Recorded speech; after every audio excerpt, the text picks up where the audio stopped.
प्रणाम आत्मवंदन. विनिक्रेकी पदमध्ये तुम्हा सर्वांचे खूप खूप स्वागत आहे. आज आपण पाहणार आहोत गुरूंच्या पूजेचे महत्त्व.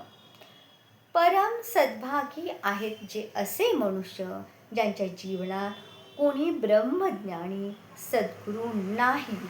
त्यांचे जीवंत समुद्रात नाविकाविना डोलणाऱ्या त्या नावेसमान आहे, जी केव्हा बुडेल काही सांगता येत नाही. असा मनुष्य दुःखदायक क्षणभंगुर आणि मलमूत्राने भरलेल्या अपवित्र देहातच प्रीती करत बसेल. तुच्छ सांसारिक भोगाची कामना करीत पशुव्रत नारकी जीवनच जगतो.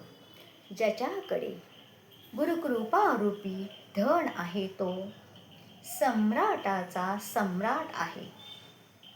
जे गुरुदेवांच्या छत्रछायेत आले आहेत त्यांचे जीवन उन्नतीचे शिखर गाठून महान बनते. म्हणजे आपल्या गुरूंच्या छत्रछायेखाली येणे म्हणजे आपले घरदार सोडून त्यांच्याकडे राहणे असे नव्हे, तर त्यांनी सांगितलेले साधना उपासना करणे, नामस्मरण करणे. ज्यावेळेस आपण त्यांच्या आज्ञेचे पालन करतो तेव्हा पूर्ण आपली जबाबदारी आपले गुरु घेतात. म्हणूनच गुरूंद्वारेच भगवंताची भेट या नरदेहात येऊन प्राप्त होऊ शकते. पण ही भेट अशी फक्त नरदेहालाच होऊ शकते, बाकी योनींना नाही. म्हणूनच नरदेह श्रेष्ठ आहे आणि या श्रेष्ठ देहाचे जर परमकल्याण करायचे असेल तर आपल्या गुरूंशी एकनिष्ठ होणे अत्यंत महत्त्वाचे आहे. आपले गुरुच असे सोबती आहे जे शिष्याच्या आत्मज्ञानाच्या मार्गात येणाऱ्या सर्व बाधांचे निवारण करून त्याला अशा उच्च पदावर पोचवतात, जेथे पोचल्यावर मग मोठमोठ्या विघ्न बाधांमुळेही तो विचलित होत नाही. ब्रह्मज्ञानी महापुरुषांचा आश्रय घेणारे मनुष्य परम सद्भागी आहे. सद्गुरूंच्या कुशीत पूर्ण श्रद्धेने आपले अहमरूपी मस्तक ठेवून निश्चित होऊन विश्राम करणाऱ्या सतशिष्याचे लौकिक व आध्यात्मिक दोन्ही मार्ग तेजोमय होतात. सद्गुरूंमध्ये परमात्म्याचे अनंत सामर्थ्य असते. त्यांच्या परमपावन देहाला स्पर्श करून येणारी हवा सुद्धा जीवांच्या अनंत जन्माच्या पापांचे निवारण करून क्षणभरातच त्याला आल्हादित करू शकते.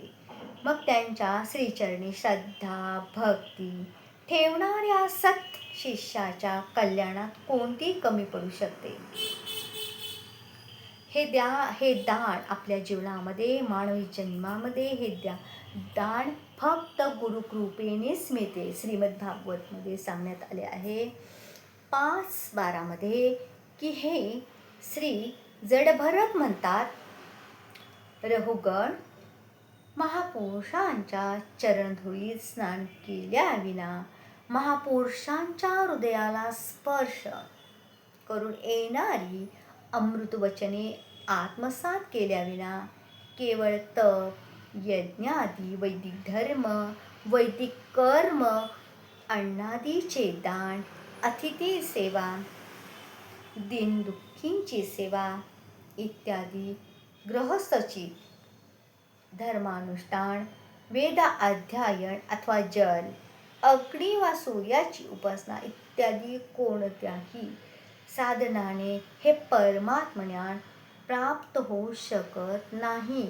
मी कोण आहे, माझा व जगाचा काय संबंध आहे, माझे कर्तव्य काय आहे, जन्म मृत्यू जरा व्याधी दुःख बंधन या शांती परमपद कसे मिळवता येईल वगैरेंचे ज्ञान वास्तविक ज्ञान आहे, जे प्राप्त करणे मानव जीवनाचे परमध्येय आहे. या ध्येयाची प्राप्ती सद्गुरु कृपेविना होऊ शकत नाही. जो बात दवा से नहीं होती वह बात दुआ से होती है। अगर मिल जाए कामिल मुर्शिद तो मुलाकात खुदा से होती है। कामिल मुर्शिद अर्थात पूर्ण सद्गुरू जेव्हा भेटतात तेव्हा ईश्वरीय आत्मानंद अशी निराळीच अनुभूती असते.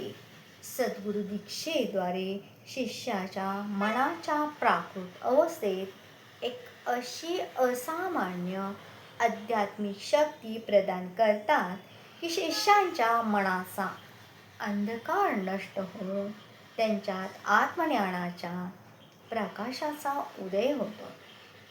संसाराचे लोक जीवाला बंधनात टाकतात, परंतु एक सद्गुरू तर आहेत जे जीवाला बंधनातून मुक्त करून ब्रह्ममध्ये प्रतिष्ठित असतात. म्हणूनच जीवनात जर त्या शाश्वत सत्याचे ज्ञान मिळवायचे असेल तर सद्गुरूंना शरण जाणे अत्यंत आवश्य आहे. जा सद्गुरूंची शरण. जसे झाडाच्या पानांना जरी अमृताचे सिंचन करीत राहिले तरी त्याला सुकण्यापासून वाचवता येत नाही, परंतु जर झाडाच्या मुळाशी ते दिले तर झाड आपल्या समस्त फांद्या व पानांसह हिरवेगार होऊन फळाफुलास येते. असे सर्व देवी देवतांचे पूजन करीत राहिला तरीही जीव परम लाभापासून वंचित राहून जाईल, परंतु सद्गुरूंचे पूजन केले तर सर्व पूजा होतात. जसं याणी काणीच पापांनी जन्मांतर कृतानी ताणी ताणी विनशते प्रदेले. ज्याप्रमाणे पावसाचे पाणी हे नदीला मिळते आणि प्रत्येक नद्याचे पाणी समुद्रालाच मिळते, त्याप्रमाणे आपण कुठल्याही देवी देवताला नमस्कार केला तरी तो आपल्या एकत्व सद्गुरूंनाच प्राप्त होतो आणि सद्गुरूंद्वारेच तो परमात्म्यापर्यंत पोहोचतो. असे सर्व देवी देवतांचे पूजन करीत राहिला तरी जीव परमलाभापासून वंचित राहील, परंतु सद्गुरूंचे पूजन केले तर सर्व पूजा होतात, परमलाभाची प्राप्ती होते. श्री गुरु गीतेत भगवान शंकर पार्वतीला म्हणतात, गुरुरेको जगत सर्व ब्रह्म विष्णू शिवात्मकं गुरो परत्पर नास्ति तस्मामस्य पूजेत गुरुम. ब्रह्मा विष्णू आणि शिव सहित संपूर्ण जगत गुरुदेवांमध्ये समाविष्ट आहे. गुरुदेवांहून श्रेष्ठ दुसरे काहीही नाही, म्हणून गुरुदेवांची पूजा केली पाहिजे.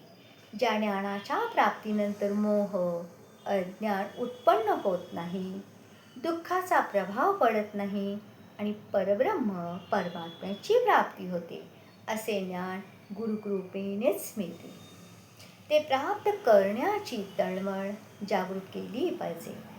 तत्परतेने सद्गुरूंच्या ब्रह्मानुभवांशी एकाकार होण्याची कला जर शिष्यात आली तर ते त्याला परब्रह्म परमात्म्यासोबतच स्वतः सिद्ध शाश्वत एकात्मतेचा साक्षात्कार करून घेतात. अशी आहे सद्गुरूंची व्याप्ती, जे आपल्याला अधोगतीला जाऊन देत नाही.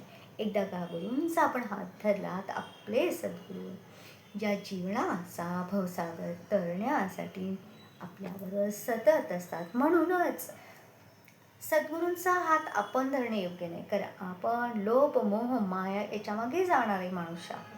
पण सद्गुरूंनी जर आपला हात धरला तर आपण कदापि या मागे मोहमायाच्या मागे जाणार नाही. गुरुर ब्रह्मा गुरुर विष्णू गुरुर्देव महेश्वरा गुरुर साक्षात परब्रह्म. गुरुपौर्णिमेनिमित्त सर्व गुरूंच्या चरणी कोटी कोटी आत्मवंदन. माता पिता गुरु सद्गुरू सर्वांचरणी कोटी कोटी आत्मवंदन. जय सद्गुरू. जय जय रघुवीर समर्थ. जय सद्गुरू.